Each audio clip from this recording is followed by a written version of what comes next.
Bonjour à tous et soyez les bienvenus dans votre émission Il est l'heure mon senior. Je suis ravie de vous retrouver, une émission où nous mettons bien sûr à l'honneur les seniors mais aussi les aidants. Et au sommaire de ce numéro, nous allons parler de coaching en images. C'est avec Kamel qui relook Graziella, elle a 64 ans. Elle souhaite trouver l'image qui lui correspond pour rayonner et pour retrouver un peu de confiance en elle.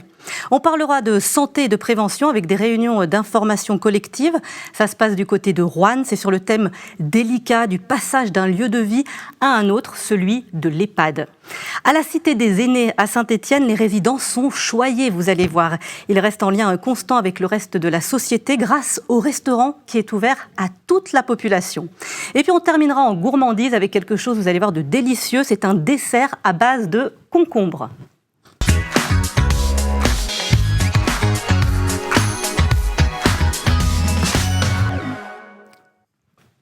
Je suis ravie de vous retrouver, Liliane. Vous êtes ma première invitée tout au long de cette émission.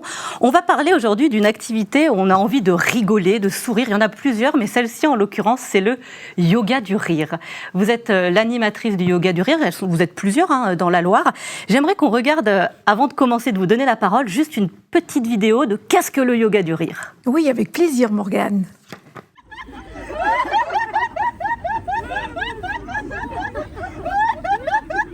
Liliane, là, on vous entend rire. Vous êtes l'animatrice avec plein d'autres personnes. C'est quoi, en fait, le yoga du rire? C'est une séance habituelle, là, qu'on voit? Oui, tout à fait. Donc, le yoga du rire, c'est une activité joyeuse, accessible à tous. Et là, effectivement, ce qu'on voit dans la vidéo, c'est la partie centrale de l'atelier. C'est les exercices de rire ou de sourire proprement dit. C'est sans forcer. Et comme vous le voyez, le rire, le sourire, c'est contagieux, c'est communicatif. Et là, dans la vidéo, effectivement, on avait une météo favorable. Nous avons pu faire l'atelier en extérieur. Oui, c'est super. Mais c'est vous qui donnez quand même une impulsion. Enfin, vous allez vers les gens, vous avez un rire hyper communicatif. Oui. Je vous ai déjà entendu rire. Est-ce que ça veut dire que c'est vous quand même qui donnez le tempo, le rythme de tout ça? Oui, mais après, ça va très vite, ça s'enchaîne, ça fait boule de neige. C'est vraiment communicatif et contagieux, je vous l'assure. Oui, oui. Quels sont les bienfaits de cette activité, le yoga du rire, qui existe depuis longtemps maintenant? C'est pas une nouvelle discipline. Alors, le yoga du rire a été inventé par un médecin indien, le docteur Kataria, en 1995. Il se pratique en France depuis 2005. Et ce qui est bien, c'est qu'on peut faire cette activité sans forcément parler la même langue, puisqu'on communique uniquement avec le rire, le sourire et le toucher. Donc les bienfaits du yoga du rire sont nombreux, oui. C'est vraiment d'un ordre général, c'est l'anti-stress au naturel. On lâche prise, on est dans le moment présent. Pour d'autres personnes, ça permet d'améliorer le sommeil. D'autres, c'est le système digestif. C'est également bon pour le système immunitaire. Ça réveille la joie de vivre, la confiance, le positif. Ça crée vraiment du lien, même après les séances de yoga du rire. Dans ce groupe-là, il y a des choses formidables qui se passent. Pour les personnes plus âgées, c'est renouer aussi avec le contact. Il y a beaucoup plus de toucher. Avec le regard aussi, on communique, on prend le temps de faire des mouvements simples tout en douceur pour retrouver un peu de souplesse, par exemple au niveau des articulations, des poignets, des chevilles. Oui, les bienfaits du yoga du rire sont multiples et variés. Ça aide aussi à la concentration. Est-ce que tout le monde peut en faire? Est-ce que c'est possible, même si on a une santé qui n'est peut-être pas toujours très favorable, je ne sais pas, à ce genre de discipline, est-ce qu'on peut quand même en faire si on a des problèmes cardiaques, des choses comme ça? Alors effectivement, tout le monde peut faire le yoga du rire. Par contre, ce qui est important, c'est de s'écouter, de se respecter. Chacun fait ce qu'il peut, c'est vraiment sans forcer et sans compétition, sans comparaison. Donc les personnes... On peut ne pas rire, par exemple. Ça peut arriver à un moment donné, on n'a pas forcément envie de rire, on peut ne pas rire. Et c'est OK aussi, oui. Et puis juste un sourire aussi, ça stimule l'hormone de bien-être, l'endorphine, et ça fait du bien. Oui. Donc c'est sans contre-indication. Après, s'il y a des gros problèmes de santé, c'est bien d'avoir un avis médical. Mais tout le monde peut pratiquer cette activité qui est simple, facile, joyeuse. Et effectivement, ce qui est chouette aussi, c'est qu'il y a des familles qui le font. C'est vraiment intergénérationnel. Très bien. Alors, vous en parliez là un petit peu quand je vous demandais un peu les bienfaits. C'est vrai que c'est un anti-stress. Oui. Les bienfaits sont multiples. Il n'y a pas que le yoga du rire, bien sûr, parfois pour qu'on soit bien, parfois dans notre tête, même au niveau physique, tout ça. Je vais vous parler de quelque chose peut-être que vous connaissez, Liliane, c'est le relooking, avoir une nouvelle image de soi. Est-ce que ça vous parle, ce thème? Oui, bien sûr, effectivement. Ça peut faire partie dans la... Enfin, je ne sais pas moi, mais par exemple, on peut faire du yoga du rire, aller voir un conseiller en image, ça peut. Complètement. C'est pas incompatible. Ah non, au contraire, c'est compatible. Il y a effectivement beaucoup de techniques, de méthodes qui sont là pour faire du bien, pour aller mieux, pour recréer du lien, etc. Le relooking en fait partie, le yoga du rire en fait partie, mais il y a plein d'autres choses. Je vous propose à présent, et on revient avec vous, Liliane, de regarder un reportage avec un conseiller en images. Il s'appelle Kamel. Il a relooké Graziella, elle a 64 ans. Elle a envie un petit peu de se redonner confiance et de rayonner.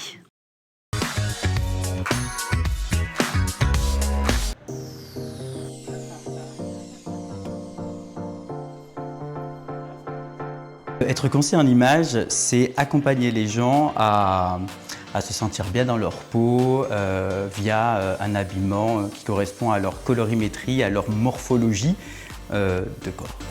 Là, ça va apporter de la féminité. On fait appel à moi quand on n'a plus confiance en soi, qu'on n'arrive pas à trouver des tenues qui correspondent à son style, à ses envies.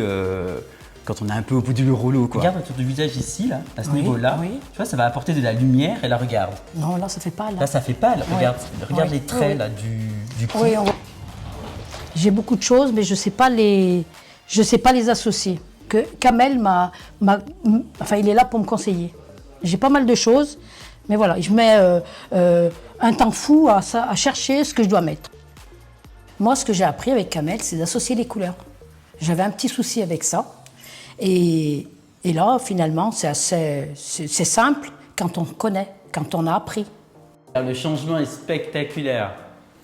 J'ai acheté mon pantalon blanc, j'ai acheté la petite veste et le petit top. J'ai acheté ces nouvelles couleurs, oui, grâce à Kamel, parce qu'avant, je ne portais pas, je portais du sombre. Je me disais que le sombre me mincissait, mais finalement, non. Tu m'as appris à mettre de la couleur et j'adore cette couleur. Je m'apprécie, je ne peux pas dire que je m'aime encore, mais je m'apprécie vu qu'il sait comment je dois m'habiller et je sais comment je dois m'habiller. Donc je m'apprécie plus qu'avant.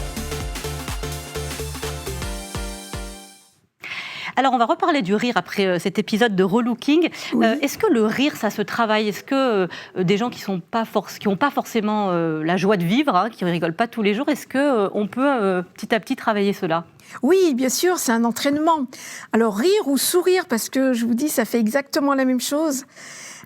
C'est inutile de rire aux éclats, mais juste un sourire, ça fait du bien. Ça fait du bien, ouais, pour la journée, c'est vrai. C'est ça, oui. Vous intervenez auprès d'un public très jeune et puis auprès d'un public beaucoup plus âgé. Vous pouvez m'expliquer, peut-être me comparer un petit peu comment vous travaillez avec les enfants, avec les personnes en maison de retraite?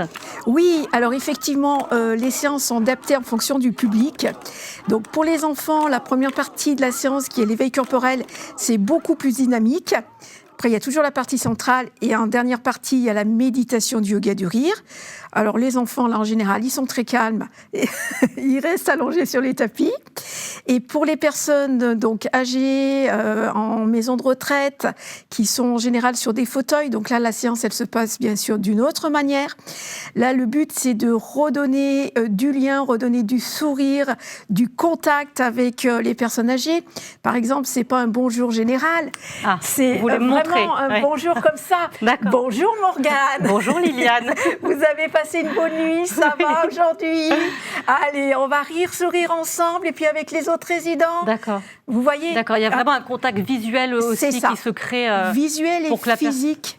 Oui, et vous voyez, vous avez souri et ça redonne le sourire aux personnes âgées qui sont souvent un petit peu seules dans leur chambre. Bien sûr. Donc c'est très bénéfique. Vous intervenez dans plusieurs maisons de retraite de la Loire, peut-être? Oui, dans la Loire, oui. Dans la Loire. Mon secteur, justement, c'est la Loire, oui, autour de Saint-Étienne et la vallée du Gier. D'accord. Tout à fait. Et peut-être, est-ce que ces seniors, ça leur permet aussi un peu d'extérioriser certains, je ne sais pas, mal-être, des choses comme ça peut-être Alors que ça effectivement, après la séance, il y a des personnes qui vraiment me parlent, se confient à moi, oui. Oui, oui. Il faudrait en faire un peu tous les jours, vous pensez, du yoga du rire? Je parle pour la population en général. Est-ce que les téléspectateurs, alors vous certainement vous en faites un peu, mais est-ce que vous conseilleriez d'en faire un peu tout le temps? Alors moi, j'en fais effectivement plusieurs fois par semaine puisque j'anime des séances régulièrement. Là, par exemple, sur la vidéo, on voit Génilac, c'est des séances hebdomadaires. Après, certaines MJC préfèrent le faire bimensuel, c'est OK aussi.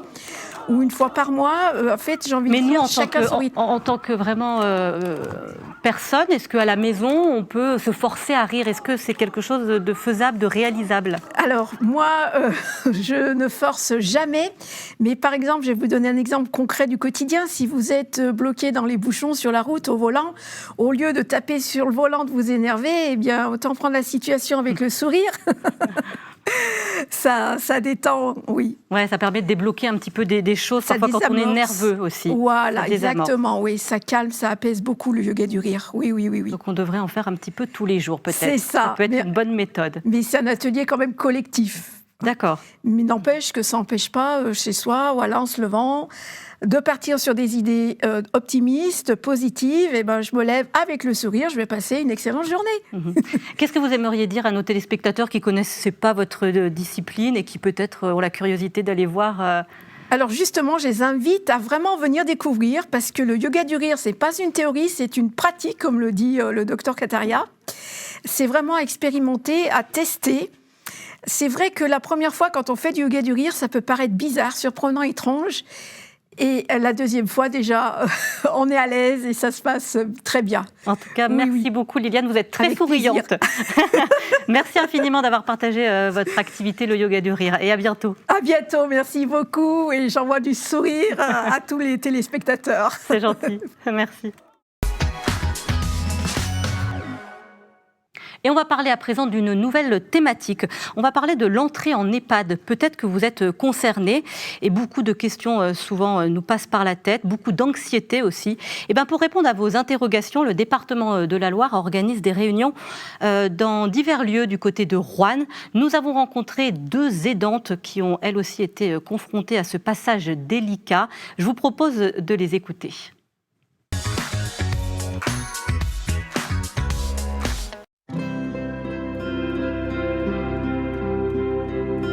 Bonjour madame. Bonjour madame. Stéphanie Artaud, je suis la quête de santé, enchantée. Et voilà, moi je suis à la recherche d'une place pour maman Oui. et j'aurais bien aimé visiter votre établissement. Eh bien, il n'y a pas de souci. Je vous remercie. Je vous accompagne, venez avec moi. Donc ça, c'est la salle à manger. Nous, nos résidents prennent leur repas. Donc la salle d'animation donne aussi directement sur le parc. On a un accès sur l'extérieur. On a envie d'avoir une structure qui permette de continuer à accompagner la structure qui apportera de la vie à la vie, de la relation, pour rompre la solitude. Ça, c'est une problématique de la personne âgée, la solitude. Et ensuite, une fois que vous avez réuni le dossier administratif familial, le dossier social et le dossier médical, vous postulez pour les EHPAD qui sont susceptibles de vous convenir. Les questions qui reviennent souvent, c'est la qualité des locaux, la chambre. Les gens aiment bien s'assurer que les locaux soient confortables, qu'une chambre décente avec suffisamment de luminosité, d'éclairage. Ils aiment bien savoir aussi au niveau orientation si c'est des chambres qui donnent côté rue, côté parc. Donc il y a 5 ans, mes parents habitant à Saint-Étienne, je me suis rendu compte que ça allait plus du tout à la maison, donc il fallait trouver une solution. Il mangeait froid, il faisait plus à manger, il perdait les clés, enfin bon. Et donc j'ai pu trouver tout de suite une maison de retraite, j'ai donné le dossier et une quinzaine de jours après, ils ont pu rentrer tous les 2 à la maison de retraite. Non, c'est important, on se pose plein de questions, ça tourne dans la tête pendant des jours quand même, avant de prendre la décision. Une fois qu'on l'a prise, bon après on essaye de faire avec, mais bon, c'est vrai que non, c'est compliqué, c'est toujours très compliqué. Alors aujourd'hui, c'est une réunion qu'on propose depuis à peu près 3 ans. 2019, on a commencé, c'est une action partenariale sur le territoire du Rouennais pour offrir au grand public une action d'information sur qu'est-ce que c'est entrer en EHPAD, quelle démarche pour que les gens viennent s'informer, poser leurs questions. Et nous avons la chance d'avoir des familles qui témoignent de leur vécu par rapport à leurs parents en EHPAD. Nous a rejoint en plateau deux nouveaux invités. Je suis ravie de vous accueillir. Titouan Delage, bonjour. Vous êtes le fondateur de l'association stéphanoise Poisson Mécanique. On va revenir sur cette association, à quoi sert-elle. Et vous êtes venu avec Noah. Bonjour Noah. Bonjour. Vous êtes un jeune homme lycéen et vous allez nous expliquer comment vous vous impliquez au sein de cette association. D'abord, Titouan, c'est quoi Poisson Mécanique? Ça consiste en quoi en fait? Eh ben, pour ma part, à l'issue de mes études, donc en sociologie des organisations et en économie sociale et solidaire, j'ai voulu porter un projet d'agriculture urbaine, mais qui visait des fins, pas de production alimentaire, mais plus des fins d'utilité sociale. Et donc, je me suis mis à la recherche d'un établissement de santé, en l'occurrence un EHPAD. J'avais vraiment envie d'expérimenter la mise en place d'une microferme dans un établissement d'hébergement pour personnes âgées dépendantes, avec le parti pris que c'était une population prioritaire, avec qui apprendre à utiliser ces espaces extérieurs et tous les supports qu'on peut expérimenter depuis 2017. Alors là, on voit des images à l'antenne. J'aimerais bien que vous les commentiez. Oui. Qu'est-ce que vous faites là? On voit des personnes âgées, des résidents de l'EHPAD de la Sarrazinière à Saint-Étienne. Ouais. Vous faites quoi en fait avec eux? C'est un jardin de santé, vous appelez ça? Oui, concrètement, la saisonnalité, on essaye de le traduire en un répertoire d'animation tout au long de l'année. En fait, de janvier à décembre, il y a une multitude de choses à faire en s'appuyant sur le jardin. Là, on a Monsieur C qui fait une petite balade au potager. Tout ce qui pousse sur place, c'est démarrer les tas de graines et de petits semis qu'on bichonne au printemps.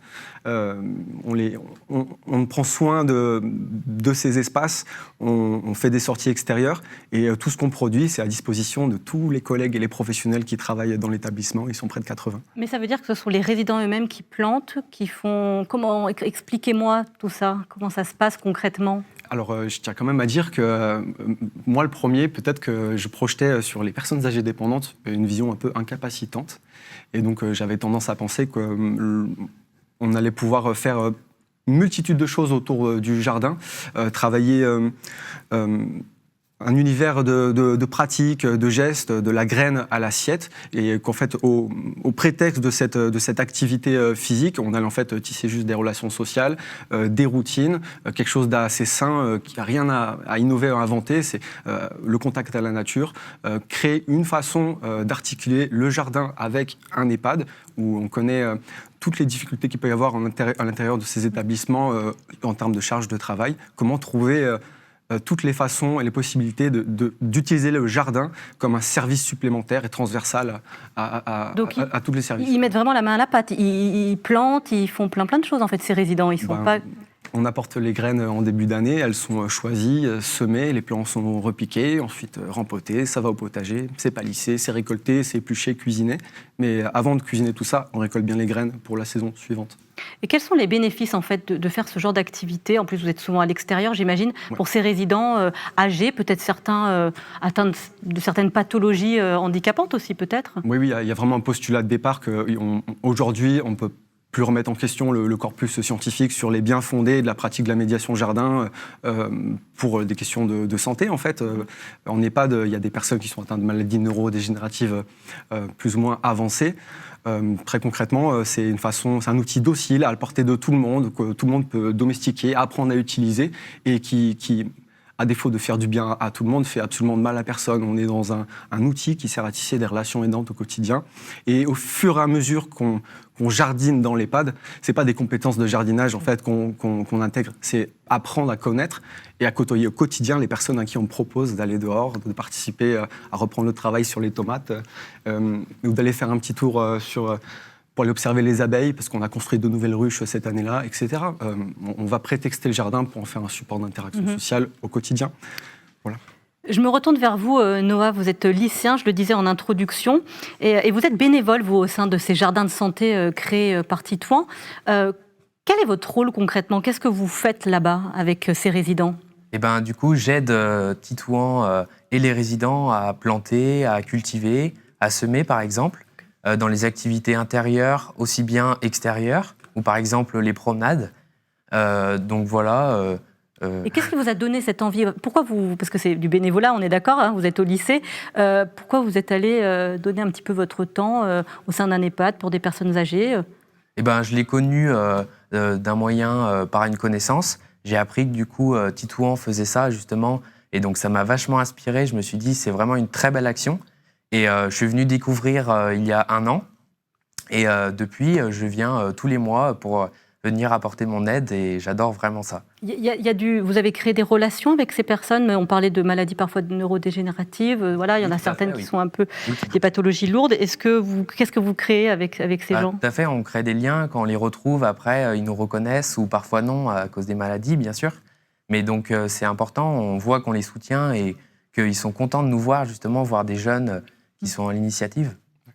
Ce qui est super avec Noah, c'est qu'il est venu de sa propre initiative, il est venu frapper à la porte du jardin, alors que tout au long de l'année, moi j'ai plus l'habitude de travailler avec des équipes de volontaires qui ont entre 16 ans et 25 ans, qui viennent 2 jours par semaine à la Sarrazinière. Ils sont en statut de service civique et donc ils sont rattachés à des antennes d'éducation populaire qu'on retrouve à Saint-Étienne, Unicité Loire, la FEF 42 et autres encore. Très bien. On va continuer de parler bien sûr de votre projet Titouan de l'âge, mais on va aussi parler d'intergénérationnel parce que là on est en plein dedans. Est-ce que vous connaissez le restaurant La Cité des Gourmets? Est-ce que ça vous parle? Oui. Oui, vous êtes allé peut-être déjeuner? Non, pas encore. Et vous, Titouan, vous connaissez? Alors moi j'ai eu le son de cloche, mais si on y va, ça sera en compagnie de tout un groupe de la Sarrazinière. Ça serait chouette. On ira y faire un tour. En fait, je vais vous expliquer un petit peu en quoi ça consiste. C'est un restaurant ouvert sur l'extérieur. Ça se passe à Saint-Étienne, donc à la brasserie La Cité des Gourmets. C'est un lieu où se trouvent des résidents de l'EHPAD. Et puis tous les autres convives, c'est vous et moi, en fait, comme vous aussi, Titouan. Et vous pouvez aller déguster de bons petits plats préparés, concoctés par le chef.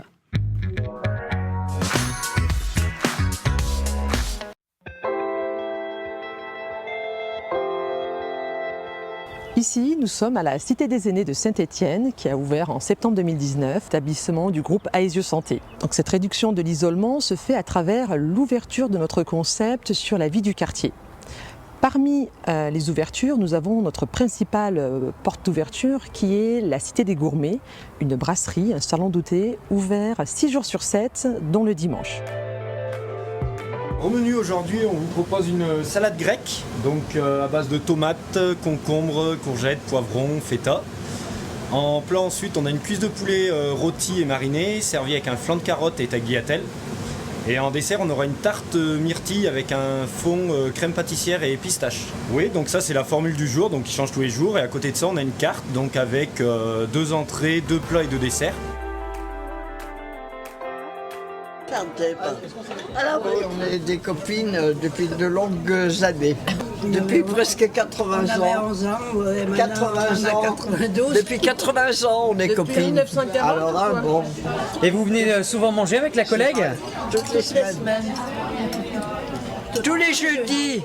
Jeudi, oui. On mange et on joue à la couche après. C'était très bien, c'est la première fois en effet que je mange dans ce restaurant et je connaissais le concept, je savais qu'il était ouvert aux jeunes et aux moins jeunes, on va dire, mais voilà, c'est la première fois que j'ai le plaisir de manger ici, c'est très très bien. À ma connaissance, c'est l'unique brasserie qui est accolée à un EHPAD. À Cité des Gourmets, la prestation s'adapte aussi en fonction du régime du résident, plus la prestation de façon à personnaliser également le plat au service de nos aînés qui, pour certains, doivent respecter un certain régime.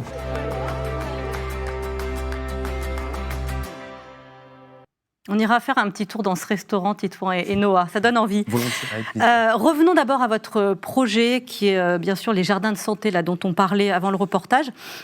Titouan de l'âge, vous voulez encore aller plus loin dans cette expérience de jardin de santé? Quels sont les développements pour la suite en fait? Oui, alors moi je suis absolument convaincu qu'un jardin de santé existe à l'échelle d'un établissement. Il ne peut pas se dupliquer, s'essaimer autre part. C'est forcément une dynamique qui doit naître de l'intérieur et ça prend, je pense, quelques saisons pour réussir à structurer un vrai répertoire d'animation et des usages dans les établissements médico-sociaux qui disposent d'un jardin. Et du coup, dès 2019, on rencontre une association qui s'appelle Dana Care et qui met tous les acteurs qui pratiquent le jardin comme un outil de soins autour de la table il nous aide à accompagner et structurer ce qui s'appelle aujourd'hui le réseau Loire des jardins de santé et qui permet aujourd'hui concrètement d'avoir des perspectives de développement qu'on construit collectivement. Alors je m'explique, le premier projet qui a abouti et qu'on a porté collectivement à travers ce réseau, c'est la création d'un diplôme universitaire, un diplôme d'État, qui est hébergé par la faculté de médecine de Saint-Étienne et l'université Jean Monnet, qui s'appelle Prendre soin des autres à la relation à la nature. C'est pas du tout un diplôme de jardinage, c'est un diplôme de mise en œuvre et de développement d'un jardin de santé à l'échelle d'un établissement sur le département de la Loire. C'est pour les professionnels de santé plus. Eh bien oui, on ne peut pas se scinder et aller développer un autre jardin de santé dans une autre micro-société. En revanche, ce qu'on peut faire, c'est créer les conditions pour partager tous les savoirs expérientiels qu'on cultive dans nos jardins respectifs, que ce soit auprès de personnes âgées, mais aussi d'autres personnes concernées, d'autres publics. Les 16 premiers inscrits de la première promotion, on leur a dit au revoir la semaine dernière. Et les 16 prochains on s'est déjà donné rendez-vous pour mars de l'année prochaine. D'accord, donc, ok. voilà. D'accord. Vous, Noah, est-ce qu'il y a un petit mot, s'il y a des jeunes téléspectateurs qui nous regardent, un message pour attirer encore plus de jeunes, pour qu'il y ait encore plus d'intergénérationnel, j'ai envie de dire, dans ce genre de projet ? Oui, n'hésitez pas à venir. C'est vraiment exceptionnel l'expérience que j'ai acquise grâce à Titouan et les habitants de la Sarrazinière.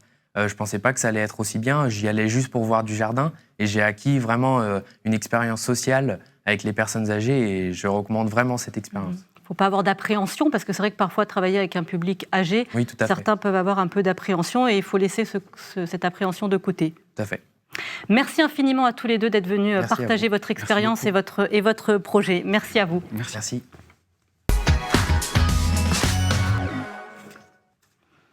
On parle tout de suite de gastronomie. Vous avez peut-être faim à l'heure qu'il est, je ne sais pas. C'est une recette fraîcheur que je vais vous présenter. Vous allez voir, l'été se poursuit. C'est un dessert qui est à base de concombre et c'est un jeune chef stéphanois qui nous la propose.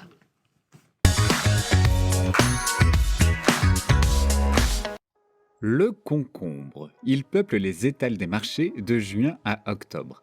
Riche en vitamines et minéraux particulièrement concentrés dans la peau, alors évitez de les éplucher. Composé à plus de 90% d'eau, il est faible en calories et développe un fort pouvoir hydratant, utilisé notamment dans la cosmétologie. Mais saviez-vous que le concombre est un fruit ? Je sélectionne 2 beaux concombres au magasin de producteurs Au Terroir à Saint-Étienne, rue Jules Ledin. Et je vais les soumettre à Mathéo Ravel, chef du restaurant La Table des Matrues. Il prévoit une recette étonnante.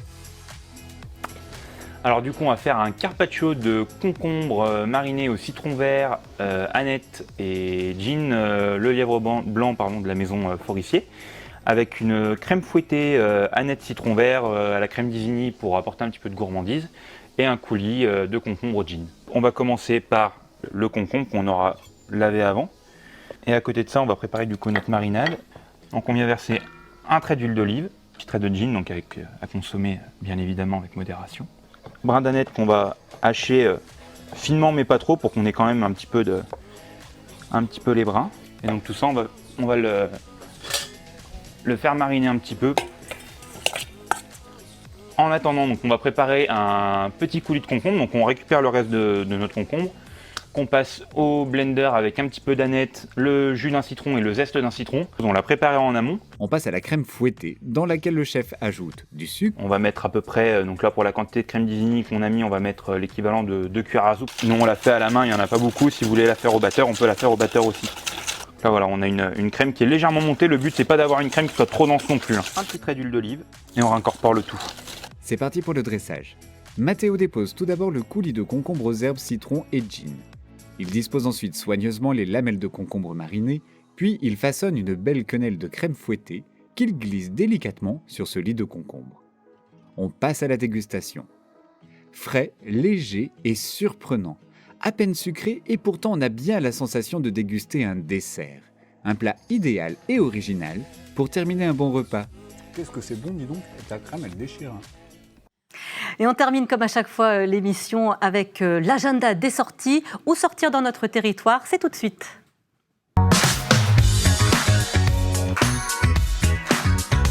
En écho aux grands événements sportifs que sont la Coupe du Monde de rugby 2023 et les Jeux Olympiques et Paralympiques 2024, le site Le Corbusier de Firminy propose dans les parties basses de l'église Saint-Pierre une exposition scénographiée intitulée « Ça bouge en ville, sport et architecture pour demain ». Vous pourrez visiter cette exposition en vélo électrique et partir à la découverte des édifices sportifs de Firminy Vert. Et pourquoi pas vous rendre à la Volerie du Forêt, qui vous propose des spectacles d'oiseaux et de chevaux dans un cadre exceptionnel qu'est le château Sainte-Anne. Aigles, vautours, bus, faucons, perroquets et chevaux, bien sûr, sont au rendez-vous dans ce lieu unique, avec 2 spectacles différents dans la même après-midi pour un seul billet d'entrée. Si vous préférez le château de la Roche, eh bien rendez-vous du mercredi au dimanche pour des visites guidées théâtralisées. Suivez les guides comédiens incarnant Monsieur et Madame Roustan, propriétaires du château entre 1900 et 1930. Ils vous invitent à plonger dans le cœur de la Belle Époque à la découverte de l'histoire du château du XIIIe siècle à nos jours. Une visite interactive, ponctuée de surprises et de rencontres inattendues pour toute la famille.